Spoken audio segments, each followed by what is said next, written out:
ఒత్తిడి ఎందుకు వస్తుందో ఆలోచించండి. ప్రధానంగా 4 కారణాలు ఉంటాయి ఒత్తిడికి. ఐఐటి విద్యార్థుల వయస్సులోకి వెళ్ళి నేను చెబుతున్నా. 1 ఒంటరితనం. నాకు అధ్యాపకులు ఆచార్యులు చెప్పారు, ఇక్కడ అందరూ సుమారుగా హాస్టల్లో ఉండేవాళ్ళేనండి, బయట నుంచి వచ్చేవాళ్ళు ఎవరూ లేరు సుమారుగా అని. ఇది ఒంటరితనమే. పక్కన ఎవరు ఉన్నా వారు మనకి మిత్రుడు కాదు, చెల్లెలు కాదు, అన్నయ్య కాదు, ఏం చెప్పలేం. మనవాళ్ళు లేరు అక్కడ. ఇది అనిపిస్తుంది సహజంగా, మాకే అనిపిస్తుంది, మీకు అనిపించదా? ఈ ఒంటరితనం. ఏదైనా కష్టం వస్తే, మనస్సుకి చింత వస్తే ఓదార్చేవాళ్ళు ఎవరు లేరు ఇక్కడ. మనని ఓదార్చే పక్క మిత్రుడిని ఏమన్నా అడిగితే వాడికి అంతకంటే పెద్ద కష్టం ఉంది, వాడిని ఎవడో ఓదారుస్తాడు. దొందే అని వెనక పెళ్లి చూపులు జరిగేట ఒక అబ్బాయికి ఒక అమ్మాయికి. ఈ అమ్మాయికి నత్తే, ఆ అబ్బాయికి నత్తే, ఇద్దరికి. కానీ మరి నత్తి అంటే పెళ్ళి అవ్వదు. 1000 అబద్ధాలు అడైనా ఓ పెళ్లి చేయమన్నారు, పూర్వం పద్ధతి.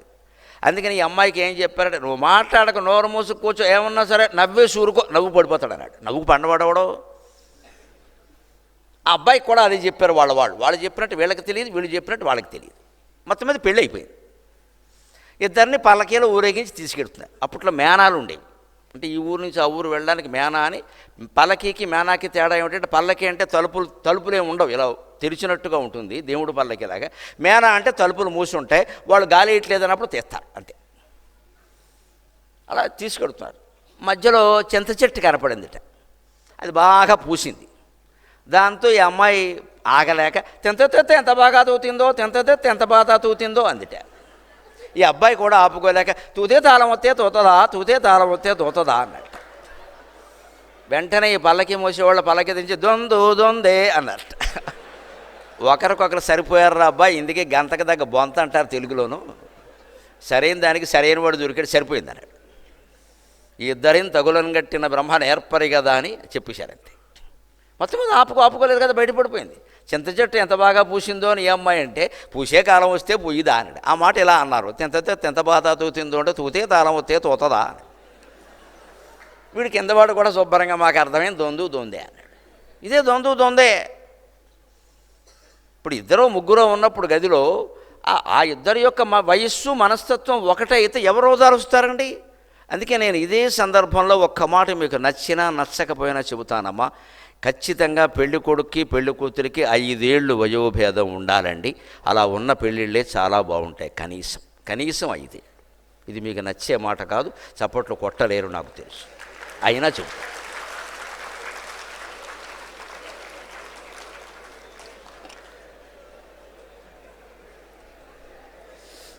భార్య కష్టం వచ్చినప్పుడు భర్త కాకూడదమ్మా, తండ్రి కావాలి. అంటే వయోభేదం ఉండాలి. భర్త కూడా అంతే, భార్య కూడా అంతే. భర్తకు కష్టం వస్తే తల్లి కావాలి. తల్లి కావడానికి వయోభేదం అక్కర్లేదండి. తల్లి కావడానికి పెద్ద వయసు ఎక్కల. మన సంస్కృతిలో ఎంత గొప్ప మాట అంటే, 3 ఏళ్ళ అమ్మాయిని కూడా అమ్మ అంటారండి. అమ్మాయి అనరు, అమ్మ అంటారు. అసలు పరస్త్రీ కనపడితే ముందు అమ్మ అంటారు మనం. అంటే అమ్మ కావడానికి వయసుతో నిమిత్తం లేదు, అందరూ అమ్మలే. భార్య తప్పితే అందరూ అమ్మలే. అంటే అమ్మకు వయోభేదం అక్కర్లేదండి, ఎవరైనా అమ్మ కావచ్చు. భర్తకు కష్టం వచ్చింది, ఎవరికి చెప్తాడు భార్య కాకపోతే? ఏమిటయా నిన్నెవడో వాడెవడో మీ బాస్ అనడం, ఏదో కొబ్బరిపుచ్చి మొహం వాడు అండం, నువ్వు ఏడవడం ఎక్కడ అలా బాస్ని తిట్టేస్తుంది భార్య. అంటే ఈ భర్తకు ఆనందం అయిపోతుంది. కాసేపు ప్రశాంతంగా పడుకో, లేచే కాఫీ ఇస్తా అంటుంది. ఆ కాఫీ ఇచ్చేటప్పుడు ఆవిడ తల్లి అమ్మ, భార్య కాదు. ఈ ఓదార్పు జరగాలి అంటే వయోభేదం ఉండాలి. ఇవాళ పెళ్ళిళ్ళు ఎలా చేసుకుంటారంటే, సేమ్ ఏజ్ గ్రూప్ కాబట్టి సేమ్ కొట్టుకు చచ్చిపోతున్నారు ఇక్కడ. ఒకే ఏజ్ గ్రూప్ వాళ్ళకి ఎప్పుడు భావోద్వేగాలు, ఎమోషన్స్ సమానంగా ఉంటాయేమో, కొట్టుకు చచ్చిపోతారు అన్యాయంగా. ఎవరి పట్ల ఎవరికి ఏ మర్యాద, ఏ గౌరవం ఉండదు ఇక్కడ. నువ్వంటే నువ్వు, తోసుంటా అంటే తోసుంటా. కనీసం వయస్సులో కూడా నీకంటే పెద్దవాడు కాదు, ఎక్కడి నుంచి ఉంటుంది? చదువులో పెద్దవాళ్ళు చెప్పలేం, వయస్సు కూడా చెప్పలేం, ఏమీ లేదు ఇక్కడ. ఆ వయోభేదం పూర్వం ఉండేది. ఓదార్చడానికి భర్త పక్కన ఉంటే పెద్దవాడు ఆయన. ఇప్పుడు విద్యార్థులు పక్కన ఉంటారండి, వాళ్ళకేముంటుంది వయోభేదం? అంతా ఒకటే క్లాసు, ఒకటే వయస్సు, ఒకటే అనుభవ జ్ఞానం, ఏముంటుంది? అంచేది ఓదార్చేవాళ్ళు లేదు, 2వ కారణం. 3వది వేళ వైఫల్య భయం. దెబ్బతింటామేమో అని భయం. ఇంకా దెబ్బ తినకుండానే ఇప్పుడు తింటే మాత్రం ఏమైంది, ఇంకోసారి పరీక్ష రాస్తాం, ఇంకోసారి చదువుకుంటాం అనే ధైర్యం ఇచ్చేవాడు ఉండాలి. వైఫల్య భయం. మా వాళ్ళందరూ ఉత్తీర్ణులు అయిపోతారేమో, నేను అవలేను అవని చాలామంది క్యాన్సర్ వచ్చింది, మనకు రాలేదు, అదృష్టవంతులం అంతే. ఊళ్ళో 10 మంది క్యాన్సర్ వచ్చింది అనుకోండి, 10 మందికి వచ్చింది మనకు రాలేదని ఎవడని అనుకుంటాడా? రాకపోవడం గొప్ప కదా. అలాగే 10 మంది ఉత్తీర్ణులు అవ్వడం, మనం కాకపోవడం గొప్పది. వదిలేసి ఆ విషయం వదిలేసి నువ్వు అయ్యేందుకు ప్రయత్నం చేయి. ఊరికి ఏడిస్తే అవుతావా? వాళ్ళతో ఎందుకు పోలిక? ఈ పోలిక వల్లే నాశనం అవుతున్నావు. పోలిక చాలిక తీసిపారేయాలి. ఎప్పుడు కంపారిజన్ పనికిరాదండి. తల్లిదండ్రులు కూడా గుర్తుపెట్టుకోవాల్సింది, పిల్లల్ని ఎవరితోనూ పోల్చదు. Every baby is unique. ప్రతి శిశువు శ్రీ మహావిష్ణువే. మన సంస్కృతి ప్రకారం ప్రతి శిశువు శ్రీ మహావిష్ణువే. శ్రీ మహావిష్ణువుతో మరొకరిని పోలుస్తారా మీరు? ఎలా సాధ్యం అవుతుందండి? అనంతకోటి బ్రహ్మాండ నాయకుడు ఆయన. ఆయనతో ఇంకెవరిని పోలుస్తారండి? ఏ శిశువుని మరొకరితో పోల్చుకోవడం. మీ బిడ్డ మీ సొంతం. అతను ఒక ప్రయోజనం కోసం పుట్టాడు, ఆ ప్రయోజనం సాధిస్తాడు. అది మంచా చెడ్డ అనేది అతని జీవితం నిర్ణయిస్తుంది. మీరు నిర్ణయించక్కర్లేదు. ఎక్కడ పనికిమాలిన వాడు ప్రపంచంలో లేడండి అసలు. ప్రతివాడు దేనికో దానికోసం పుట్టాడు, వాడు దాన్ని సాధిస్తాడు. ఆ అవకాశం ఇవ్వాలి. అందుకని వైఫల్యానికి ఎప్పుడు భయపడకూడదు, భయపడమని చెప్పకూడదు. పరీక్ష పాసోపతి పోతే ఇంకోసారి అవుతాం. వైఫల్య భయం. మూడోది విజయ వ్యామోహం కూడా బాగా పెంచేస్తున్నామండి ఇవాళ మనం. ఎందుకంటే 1వ తరగతిలో క్లాస్ ఫస్ట్ రాగానే తల్లి తండ్రి బంధుమిత్రులను పిలిచి పార్టీ ఇస్తున్నారండి. మా వాడికి ఫస్ట్ ర్యాంక్ వచ్చింది, వాడు ఇంతలా అయిపోయాడు, ఇక్కడ స్తోభకాయం పెరిగి, నేను ఫస్ట్ ర్యాంక్ ఇంత చేసి గుంటగాడికి వచ్చింది 25-20 మార్కులు. ఇక్కడ ఏవో 2 లెక్కలు వేస్తే వస్తుంది. ఏముంది దానికి? బీతీరి అని రాస్తే వస్తాయి ఇక్కడ. ఎందుకంటే అది కూడా ఎవడో రాయలేదు కాబట్టి. నిరస్త పాదపేదేసి ఏరెండోపి ద్రుమాయతే అంటారు సంస్కృతంలో. అంటే చెట్లు లేని చోటు ఆముదం చెట్టే మహావృక్షం. ఏం చేస్తావు? రావి చెట్టు ఎక్కడ దొరకకపోతే ఏం చేస్తారు? ఆముదం చెట్టు చుట్టూ తిరిగి దండం పెడతారు. ఏం లేదుగా, అసలు లేని దానికట్లా ఏం కదా. అదే రావి చెట్టు ఉంటే ఆముదం చెట్టుకు పూజ చేస్తారా? అశ్వత్థం అంటే శ్రీ మహావిష్ణువు, ఆముదం చెట్టుకి ఎలా చేస్తారండి? అందుకని చెట్లు లేని చోట ఆముదం చెట్టే మహావృక్షం. ఈ 4 కారణాలు గుర్తుపెట్టుకుందామండి. 1 ఒంటరితనం, 2 ఓదార్పు లేకపోవడం, 3 వైఫల్య భయం, 4 విజయ వ్యామోహం. విజయ వ్యామోహాన్ని దయచేసి పెంచకండి. ఐఐటీలో కూడా ర్యాంక్ వచ్చినటువంటి స్టూడెంట్స్ని ప్రత్యేకంగా వేదికల మీద దయచేసి పెద్ద ఎత్తున సన్మానాలు చేయకండి. జస్ట్ అధ్యాపకులు భుజం మీద చేసి ప్రశంసిస్తే చాలండి. అంతకంటే అక్కర్లేదు. శాస్త్రం చాలా స్పష్టంగా చెప్పిందమ్మా. కర్మ ఏమిటంటే ప్రాచీన శాస్త్రాలు వదిలేసాం మనం. ప్రత్యక్షే గురవస్తుత్యాహ పరోక్షే మిత్రబాంధవా కార్యాంతే దాసభృత్యాశ్చ శిష్యస్తు నకదాచన స్పష్టంగా చెప్పారండి. ఎవరిని ఎప్పుడు మెచ్చుకోవాలి అంటే ప్రత్యక్షే గురవస్తుత్యాహ. ఒక ఐఐటి విద్యార్థి ఆయన ప్రొఫెసర్ని గొప్పగా గౌరవించాలనిపిస్తే ఎదురుగానే మెచ్చుకోవచ్చు. హాయిగా గురువుగారు మీ అంతటి వారు లేరు అనొచ్చు. గురువుకి గర్వం రాదమ్మా. గురువు అంటే గురు శబ్దం నుంచి గౌరవం వస్తుంది, గర్వం రాదు. గురువుకు వచ్చేది గర్వం రాదు. శిష్యుడు మెచ్చుకుంటే గురువుకి ఏమి గర్వం రాదు, ఆనందం కలుగుతుంది. పోలేరా నువ్వు బాగుంటే నేను అందరికీ సమానంగానే చెప్పాను రా, నువ్వు అంత గ్రహించావంటాడు వెంటనే. అందుకని నేను ఏదో నీకు గొప్పగా చెప్పాను అన్నాడు. నేను అందరికీ సమానంగానే చెప్పాను రా, నువ్వు గ్రహించుకున్నావమ్మా అంటాడు. అంటే గురువులను ఎప్పుడు తల్లిని తండ్రిని గురువు అంటే వాళ్ళిద్దరూ వస్తారు. తల్లి తండ్రి గురువుని ప్రత్యక్షంగానే మీరు మెచ్చుకోవచ్చు, మొహం మీద మెచ్చుకోవచ్చు, తప్పులేదు. పరోక్షే మిత్రబాంధవాహ. స్నేహితుల్ని మెచ్చుకోవాలనిపిస్తే మిత్రమా హాస్టల్లో ఉంటున్నారు కదా చెబుతున్నా, అతని ముఖం మీద మెచ్చుకోకండి. నమ్మడో నాటకాలు ఆడుతున్నాడు అనుకుంటాడు.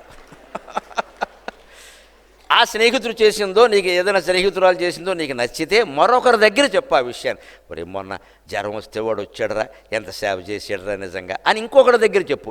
వాడేళ్ళు వాడికి చెప్తాడు, వాడు చాలా ఆనందిస్తాడు. ఆ పరోక్షంగా విన్న మాట నిజం. ప్రత్యక్షంగా చెప్పింది ఊరికే మొహమాటానికి చెప్పాడంతే. మొన్న వాడు కాఫీ హోటల్ బిల్లు నేను ఇచ్చాను అందుకే పొగుడుతున్నాడు అనుకుంటాడు వీడు. నమ్మడు. అందుకని మిత్రుల్ని బంధువుల్ని ఎప్పుడు ప్రత్యక్షంగా మెచ్చుకోవద్దండి, పరోక్షంగానే మెచ్చుకోవాలి. బంధువుల్లోనే ఉంటుంది ఈ లక్షణం. వాళ్ళు బంధుత్వానికే ప్రాధాన్యం ఇస్తారు. ప్రత్యక్షంగా మెచ్చుకోవద్దు, పరోక్షంగా మెచ్చుకో.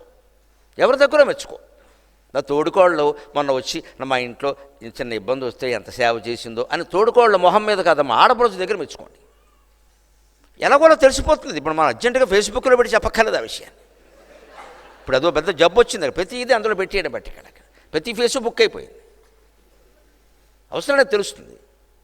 కార్యాంతే దాసభృత్యాస్త. ఇప్పుడు 4th గ్రేడ్ ఎంప్లాయీస్ ఉంటారు, నౌకర్లు, రకరకాల బోధనేతరమైన పనులు చేస్తారు. మంచినీళ్ళు పోయడం, కాఫీలు ఇవ్వడం, ఊడవడం, కడగడం. అవి వాళ్ళని ఎప్పుడు పని అయిపోయాక మెచ్చుకోవాలి. ముందే నువ్వు బ్రహ్మాండంగా చేస్తావో అప్పారావు అన్నాడు, వాడు మొత్తం కొట్టేస్తాడు. చేశాక మెచ్చుకో. పైగా వాళ్ళని మెచ్చుకుని ఊరికే మెచ్చుకుని వదిలేయకూడదని శాస్త్రం చెప్పింది. ఓ 100 రూపాయలు వాడి చేతిలో పెట్టు. ఎందుకంటే వాళ్ళు బలహీన వర్గాలు. వాళ్ళ జీతాలు ఎంత? వాళ్ళకు వచ్చిన 10,000, 20,000, 25,000 జీతం కంటే ఈ పెద్ద ఆయన, ఈ డైరెక్టరో, ఈ అధ్యక్షుడో, ఈ ప్రొఫెసరో ఇచ్చినటువంటి 50 రూపాయలు ఉన్నాయి. అది చాలా ఎక్కువ, వాళ్ళకి చాలా ఎక్కువ. మా అయ్యగారు ఇచ్చారు అని వాళ్ళ ఆవిడ చేతిలో పెడతాడు. ఆవిడ అంతకంటే ఆనందంగా లక్ష్మీదేవి దగ్గర పెడుతుందని. ఈ 50 రూపాయలు, ఈ 100 రూపాయలు వాళ్ళకి చాలా ఎక్కువ. అందుకని కార్యాంతే దాసభృత్యాశ్చ, పని అయిపోయాక మెచ్చుకోవాలి ఎప్పుడు పని మనుషుల్ని. ముందే మెచ్చుకోకూడదు. నువ్వు లేదే నా ఇల్లు నడవదే అంటే రాదమ్మా మన్నాడు ఎగ్గొట్టేయడం ఖాయం. అంత పొగడత పనికిరాదు ఇక్కడ. నువ్వు లేకపోయినా నడుస్తుంది, నువ్వు రావడం నీ అవసరం అన్నట్టే ఉండాలి. ఇంకో మాట ఇప్పుడు నేను చెప్పింది అందుకోసమే. శిష్యస్తు అథవా పుత్రస్తు, పుత్రుణ్ణి కానీ పుత్రికని కానీ శిష్యుణ్ణి కానీ న కదాచన ఎప్పుడూ మెచ్చుకోవద్దు, ప్రత్యక్షంగానూ పరోక్షంగానూ కూడా. శిష్యులు గురువుల నుంచి, పుత్రికలు తల్లిదండ్రుల నుంచి ప్రశంసల్ని ఆశించకూడదు. వీళ్ళు ప్రశంసిస్తే మన సంస్కృతి ప్రకారం వాళ్ళకి ఆయుక్షీణం అని చెప్పారు. ఆయుక్షీణం, వాడు ఇంక బాగుపడ్డావు. ఎందుకంటే తల్లి తండ్రిని వాళ్ళు రోల్ మోడల్ కింద భావిస్తారు, చాలా గొప్పవాళ్ళ కింద. అటువంటి తండ్రి రే నాకంటే నువ్వు గొప్పవాడురా అంటే అయిపోయింది, తండ్రికి ఓల్డేజ్ హోమ్ ఖాయం. గర్వం వచ్చేసింది వాడు. నేను మా నాన్న చెప్పాడు ఆ మాట, నేను అంతకంటే గొప్పవాడిని. పుత్రస్తున్న కదాచన. అందుకని శిష్యుల్లో ఎవరికైనా ఐఐటి సహా 1వ తరగతి నుంచి ఐఐటి ఎక్కడ పెద్ద ర్యాంకులు వచ్చినా దాన్ని పెద్ద సభ కింద చేయొద్దండి. ఒక చిన్న క్లాస్ రూమ్లో పెట్టి వాళ్ళకి ఏదో చెప్పేసి పంపించేయండి, భుజం మీద చేసి మెచ్చుకుంటే చాలంతే. గురువు చేతే దండాయించడం ఇవన్నీ వద్దండి. అక్కడ చాలా చాలా విపరీతాలు జరుగుతాయి అక్కడ. ఇది విజయ వ్యామోహాన్ని పెంచుతుంది. ఇది ఏం చేస్తుందంటే మిగిలిన విద్యార్థుల్లో వాడికి ఫస్ట్ ర్యాంక్ రాబట్టే కదా ప్రొఫెసర్ గారు స్వయంగా వచ్చి దండ వేశారు, అసలు నేను ఏదో చెప్పాను కానీ వీడి వల్ల నాకు కీర్తి వచ్చి, ఈ మాటలు గురువులు వేదికల మీద మాట్లాడకూడదండి. చెడిపోతారు విద్యార్థులు ఖచ్చితంగా.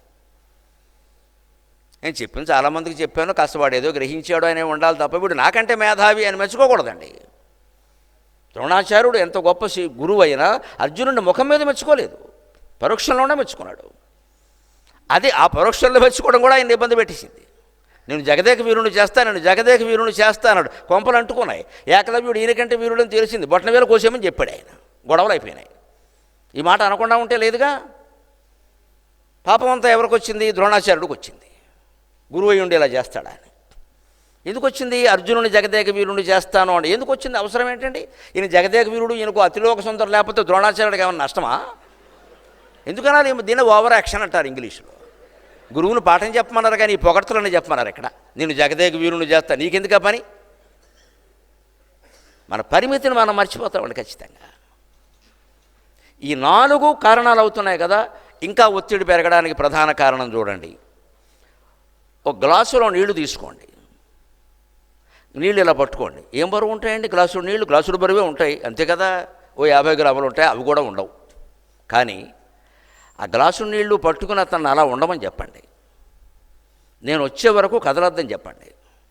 5 నిమిషాలు బాగానే పట్టుకుంటాడు, 10 నిమిషాలు బాగానే పట్టుకుంటాడు. పావు గంట అయ్యేసరికి అతనికి నీరసం వస్తుంది, విసుగు వస్తుంది.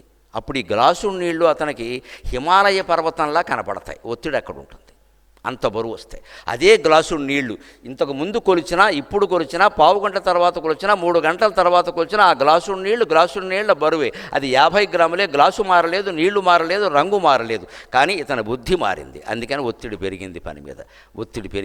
మన భావన స్ట్రెస్కి మూలం మన ఐడియా, మన భావన.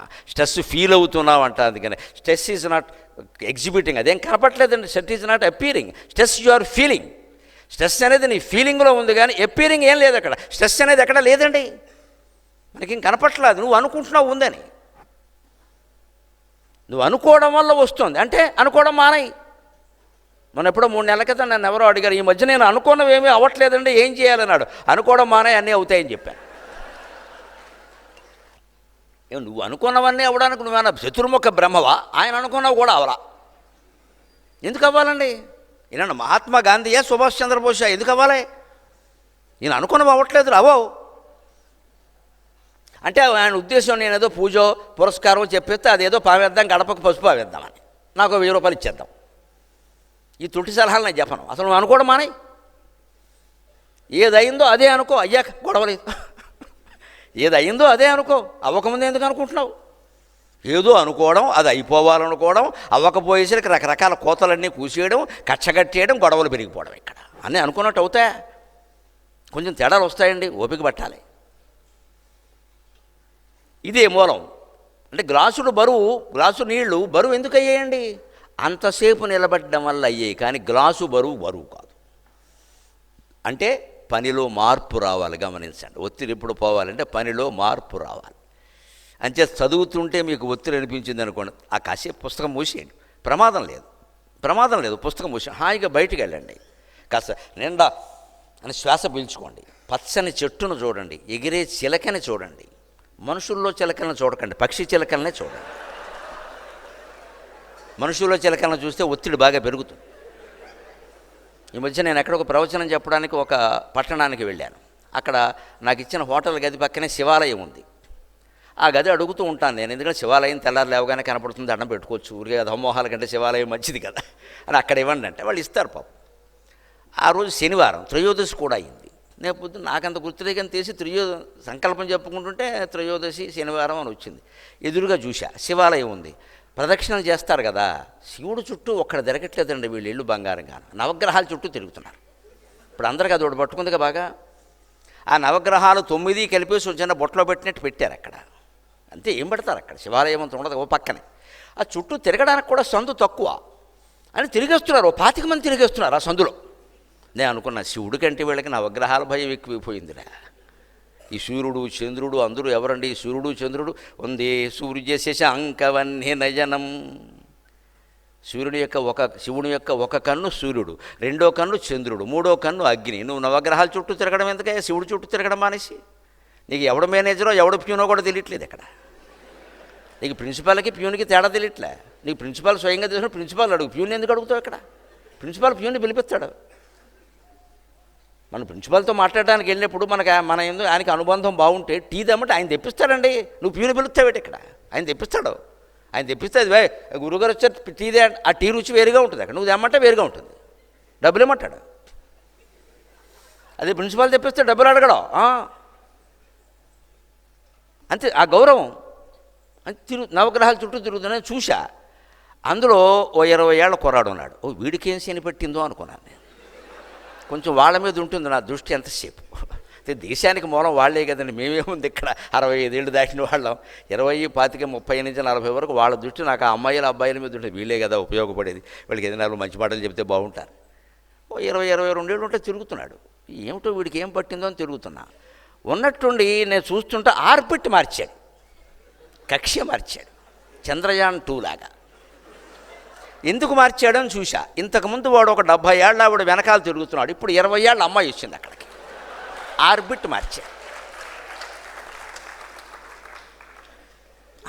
అలా చుట్టూ తిరుగుతున్నాడు. ఆ అమ్మాయి కూడా ముసిముసి నవ్వులతో ఇంకాస్త వేగం పెంచాడు. మరి ముసిముసి నవ్వులు నవ్వితే గేర్ మారిపోతుంది కదా. అప్పుడు నేను అనుకున్నా, వీడు శని వదిలించుకోవడానికి వచ్చాడా, కొత్తగా శని పట్టించుకోవడానికి వచ్చాడా?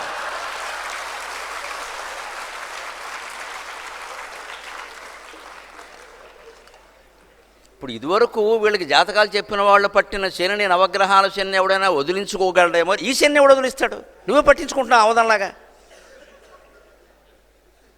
నువ్వు 70 ఏళ్ళ ఆవిడ వెనకాల తిరుగుతుంటే హాయిగా మాతృభావన గౌరీదేవిలో ఉందేవాడు సుఖంగా తిరుగుతున్నావు. ఈ గొడవ ఎందుకు? మారిపోయింది. ఇప్పుడు ఆలోచించండి, ఒత్తిడి ఎక్కడుందో. గ్లాసులో లేదు, నీళ్ళలో లేదు, బరువులో లేదండి. దాని గురించిన నీ భావనలో ఉంది. అందుకే కాస్త ఒత్తిడి అనిపించినప్పుడు అక్కడ మానేసి బయటికి వెళ్ళి సూర్యోదయం చూడాలి, చంద్రోదయం చూడాలి, ప్రకృతిని చూడాలి. ఇంతకంటే అది ముఖ్యమని భావించాలి. పువ్వులు వికసించడాన్ని చూడాలి, గాలి వీయడాన్ని చూడాలి, దేవాలయంలో గంటల మోత వినాలి. అప్పుడు తగ్గిపోతుంది వెంటనే. నీళ్లలో మార్పు లేకపోయినా ఎందుకు అనిపించేది? ఒకే పని అంతసేపు చేయాల్సి వచ్చేసరికి ఒత్తిడిగాను ఉంది. ఏం చిక్కాకు, నాకు ఏదో వస్తానని చెప్పాడు, రాలేదు. మా చిన్నతనంలో శిక్షలు అలా ఉండేవండి. ఐఐటి విద్యార్థులకు తెలుసో తెలియదు కానీ మేము పడ్డాం. నా వయసు వాళ్ళు పడ్డారు. మా హెడ్ మాస్టర్ ఉండేవాడు ఒక ఆయన, ఒంగోమని చెప్పేవాడు. గొడవ చేస్తే ఒంగోమని పైన ఇటకబెట్టి పెట్టేవాడు. ఈ నీళ్ళు బంగారంగా నడుము మీద ఇటక పడిందంటే చంపేస్తాను ఇవాడు. వెళ్ళిపోయి ఇంటికి వెళ్ళిపోయేవాడు, భోజనం చేసి మధ్యాహ్నం వచ్చేవాడు. అప్పటి వరకు వీళ్ళు లేవడానికి వీల్లేదు, ఏ మాస్టర్కి అవకాశం లేదా అని చెప్పిన పనిష్మెంట్ మార్చడానికి. నేను ఒక స్కూల్లో స్వయంగా చూశాను ఇది మా చిన్నతనంలో. అయ్యి బాబు, ఇంకా ఎంత అదృష్టవంతులున్నారో బాబు, మనకి అటువంటి హెడ్ మాస్టర్ లేడనుకున్నాను. ఉండేవండి, అంత భయంకరంగా ఉండేవి. పడ్డారు. ఇవాళ ఒక మాట, దెబ్బ కవరక మాట అనడానికి లేదు. ఇవాళ మాట అంటే గొడవ. వాళ్ళు క్యాస్ట్ వాళ్ళు అందరూ వచ్చేస్తారు ఇక్కడికి. అలాంటి చోట ఒత్తిడి లేకపోతే ఏముంటుంది? ఎవరు ఏమనడానికి లేదు, ఎవరు ఏమి చెప్పడానికి లేదు. అంత క్రూర శిక్ష లేకపోతే శిక్ష రక్ష ఉండాలి కదా. మంచి పనికి రక్ష, చెడ్డ పనికి శిక్ష లేకపోతే ఎలాగండి? ఇంకో మాట, మీ వయస్సులో మీకు ఒత్తిడి పెరగడానికి కారణం వయస్సు తక్కువ, అనుభవము తక్కువ. మిత్రమా, గుర్తు తెచ్చుకోండి, మీ వయస్సు పెద్దది కాదు, మీ అనుభవం కూడా పెద్దది కాదు. అటువంటిప్పుడు ఖచ్చితంగా పెద్దవాళ్ళ సలహా, ఇక్కడున్న ప్రొఫెసర్లందరూ మీకు తల్లిదండ్రులు లాంటివారు, వారి సలహా తీసుకోవాలి. ఏమీ లేదు, మీ ఆచార్యులు, మీ ప్రొఫెసర్ దగ్గరికి వెళ్ళి మీరు అలా నిలబడి ఉరికే బాధ ఉంది కదా, బాధ వ్యక్తం చేయండి, కన్నీళ్లు కనపడేలా చూడండి. ఆయన వెంటనే ఏంట్రా, ఏమైందిరా, నువ్వు బాగానే ఉన్నావు కదరా అంటాడు. ఆయన భుజం మీద ఇలా చెయ్యగానే ఒత్తిడి మాయమవుతుందమ్మా. ఆచార్యుని ప్రేమ అంత గొప్పది, వెంటనే మాయమవుతుంది. ఏమో నాకు భయంగా, ఎందుకని అంత భయం, ఏముందా ఇందులో, ఈ పెద్ద విషయం పర్వాలేదు, నేను చెప్తాను కదా, ఇంపార్టెంట్ చెప్తాను అని చెప్పేస్తాడు ఆయన. అస్త్ర విద్యా రహస్యాలని చెప్పేస్తాడు. ఆయన దగ్గర బోల్డ్ ఉన్నాయి, బోల్డ్ అనుభవం, 30 ఏళ్ళ అనుభవం ఉంది. నీకు 30 ఏళ్ళ వయసు కూడా లేదే. అంచేతను దీన్ని జయించాలంటే వయస్సు తక్కువ, అనుభవం తక్కువ కూడా మనం దాన్ని అంటిపెట్టుకుని కూర్చోకూడదండి. మనకంటే పెద్దవాళ్ళ దగ్గర, తల్లి దగ్గర, తండ్రి దగ్గర, ఆచార్యుని దగ్గర చెప్పాలి మన బాధల్ని. ఇవాళ ఫోన్లో చెప్పండి అమ్మా, బోల్డ్ అవకాశాలు ఉన్నాయి. ఎందుకు ఇవాళ ఏమీ చెప్పకుండా తెల్లారసరికి ఏదో చేసుకుంటున్నారు. ఆ దుర్వార్త తల్లికి తండ్రికి తెలిస్తే గర్భశోకం ఎవరైనా భరించగలరా అండి? ఇంకో మాట, ఒత్తిడి కలిగినప్పుడు విద్యార్థులు దయచేసి డైరీ పెట్టుకోండి. అది ముందు అసలు సమస్య ఉంది అని ఒప్పుకోండి. ఎవరన్నా అడిగితే నాకేం ప్రాబ్లమ్స్ లేదురా అనకండి. ప్రాబ్లం ఉంది, ఇట్ ఈస్ దేర్. నువ్వు అంగీకరించాలి ముందు. తప్పు చేసామనుకుందామమ్మా, ఏం పర్వాలేదు, చేపల జాల వల్ల, వ్యామోహాల వల్ల ఏదో చేస్తాం. చేసిన తప్పు ఒప్పేసుకోవాలి. తప్పు చేయడం మానవ సహజం. చేసిన తప్పు ఒప్పుకొని దిద్దుకోవడం మహాత్ముల లక్షణం. తప్పు చేసి చేయలేదని వాదించడం మూర్ఖత్వం. తాను చేసిన తప్పును ఎదుటివాడి మీద రుద్దేయడమే రాజకీయం అంటారు దాన్ని.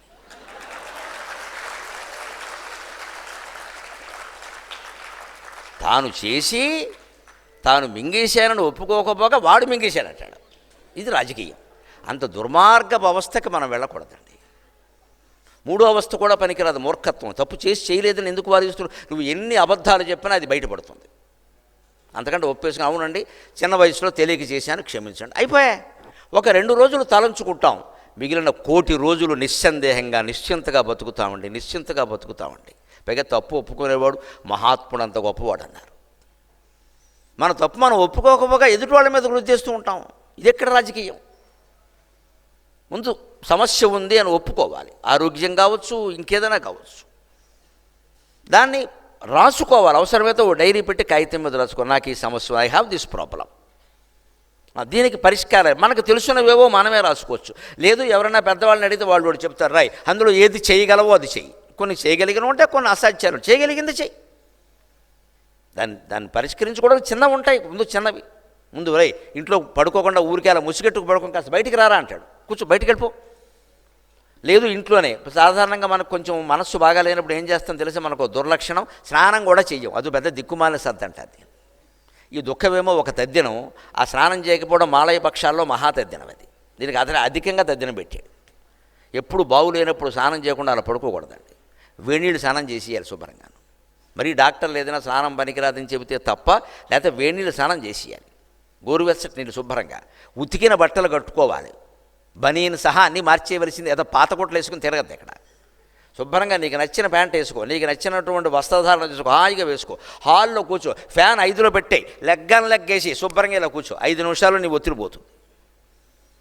మనం ఏం చేస్తామంటే ఏదో కోపం వచ్చిన సత్యభామలాగా ఓ నల్లటి గదిలోకి వెళ్ళిపోయి, చీకట్లోకి వెళ్ళిపోయి, నల్లటి చీర కట్టుకుని నల్ల ముఖం వేసుకుని కూర్చుంటాం అక్కడ. మొహం కూడా కడుక్కోవడం మానేసి మన చూడగానే అవతల వాడికి కూడా జ్వరం వచ్చేలాగా. ఇంత అవసరమా? దీనివల్ల నీ ఒత్తిడి ఏమైనా పోయిందా? నీ అనారోగ్యం ఏమైనా పోయిందా? శారీరక అనారోగ్యాన్ని మానసికమైన ఆనందంతో జయించవచ్చు మిత్రమా. మానసిక అనారోగ్యాన్ని శారీరకమైన ఆరోగ్యంతో ఆనందంతో జయించవచ్చండి ఖచ్చితంగా. That is the inter connection between the physical things and mental things, spiritual things also.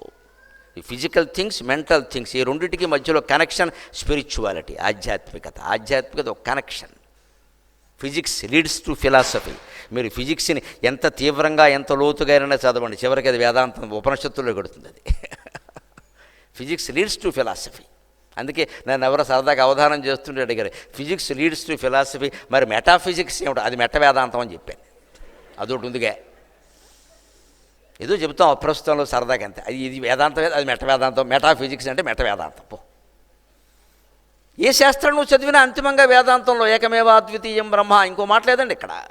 అన్ని అంకెల్లో ఒకటే ముఖ్యమమ్మా. మీరు గణితం నేర్చుకుంటున్నారు, అన్ని అంకెల్లో ఏది ముఖ్యం? ఒకటే ముఖ్యం అండి. 10 అన్నారంటే అర్థం ఏంటి? 10 ఒకట్లు ఉన్నాయి అందులో, కానీ ఒకట్లో ఏం లేవు. ఒకటి ఎలా విడదీస్తారు మీరు? 1/2 అంటే కుదరదండి. 1/2, 1 ఏమిటి 2 ఏమిటి చెప్పండి. చాలా కష్టం నిర్వచనం చెప్పడం ఇక్కడ. మీరు 1/2 అని వెయ్యాలి తప్ప 1 విడదీయలేరు మీరు. You cannot.